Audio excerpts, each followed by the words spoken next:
শিক্ষক শিক্ষিকা এবং সমস্ত শিক্ষার্থীদের আজকের দিনের জন্য শুভেচ্ছা জানিয়ে আমি আমার বক্তব্যটি রাখছি। আমি মূলত বলার চেষ্টা করছি ন্যাশনাল ইউথ ডে বা রাষ্ট্রীয় যুব দিবস এটির সৃষ্টি কিভাবে হলো।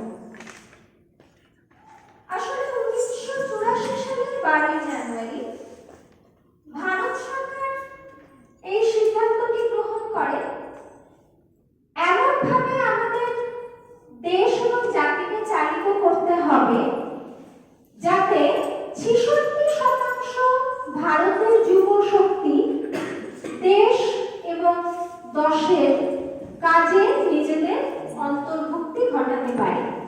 কারণ আমরা সবাই জানি বিবেকানন্দের নামের সঙ্গে বিরাষ্ট্রনী, যুব শক্তি, যুব সমাজ এই শব্দগুলি বারবার উঠে এসেছে।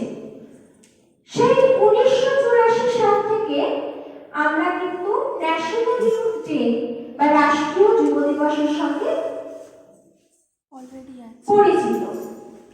এবারে এই দিনটির মাহাত্ম্য কি, আমরা কি কি করে থাকি এই দিনটিতে? যুব শক্তির মধ্যে থেকে তাদের ক্ষমতাটা যাতে বের করে আনা হয়। এবারে দেখো, স্বামী বিবেকানন্দ যে সময় ভারতের কাজে নিজেকে নিমজ্জিত করেছিলেন তখন আমাদের দেশ এতটা স্বাধীন ছিল না, আরো অনেক কিছু করার দরকার পড়েছিল, তাই জন্য তার ইচ্ছা শক্তিটাও বেশি ছিল।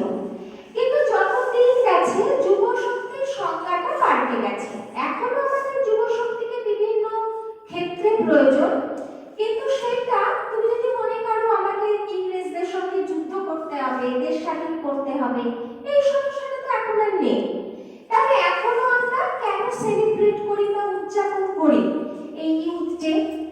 তার কারণ এখন এটার যে অর্থটা তৈরি হয়েছে তা হচ্ছে আমাদের যুব সমাজের মধ্যে অনেক রকম ক্ষমতা রয়েছে এবং সেই ক্ষমতাটাকে আমাদের বের করে নিয়ে আসতে হবে। তাই জন্য অনেক সময় তোমরা দেখে থাকবে সেন্ট্রাল গভর্নমেন্ট থেকেও এই ইউথ ডে নিয়ে বিভিন্ন থিম প্রজেক্ট হয়, মানে কি কি করতে হবে। মূলত এই ইউথ ডে উদযাপনের জন্য কলেজ এবং স্কুলগুলোতে ছাত্রছাত্রীদের জন্য কোন কোন অ্যাক্টিভিটি বা কাজগুলো অ্যালট করা হয়ে থাকে বা তাদের দেওয়া হয়ে থাকে।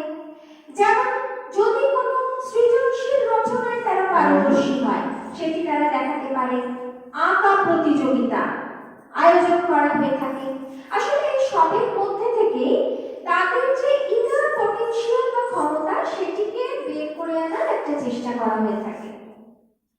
তো এই বিভিন্ন ধরনের সাংস্কৃতিক কার্যাবলীর মধ্যে আমরা কিন্তু বিবেকানন্দের সেই পুরনো বাণীটিকেই খুঁজে পাই, যে বাণীর মধ্যে দিয়ে আমরা প্রথম আভাস পেয়েছিলাম যে তিনি যুব শক্তির প্রতি আস্থা রাখছেন।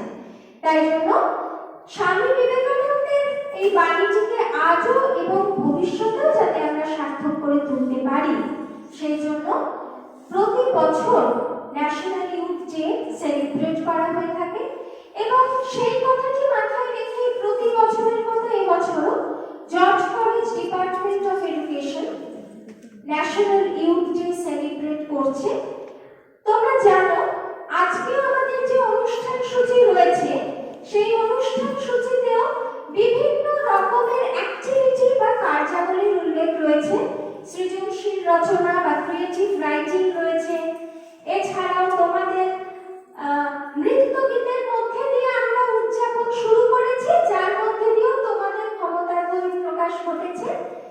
আমরাও কিন্তু নেশনকে ইংরেজদের সঙ্গে যুদ্ধ করতে না হলেও নিজেদের এই ক্ষমতাগুলো দিয়ে আজকেও কোনো না কোনোভাবে সমাজকে সমৃদ্ধ করতে পারি। তো এই ভাবনা নিয়ে প্রতি বছরের মতো এবারও আমরা উদযাপন করব রাষ্ট্রীয় যুব দিবস। আমরা সবাই মিলে তার উদযাপনে অংশগ্রহণ করি, এই বলে আমরা আমাদের বক্তব্য শেষ করছি।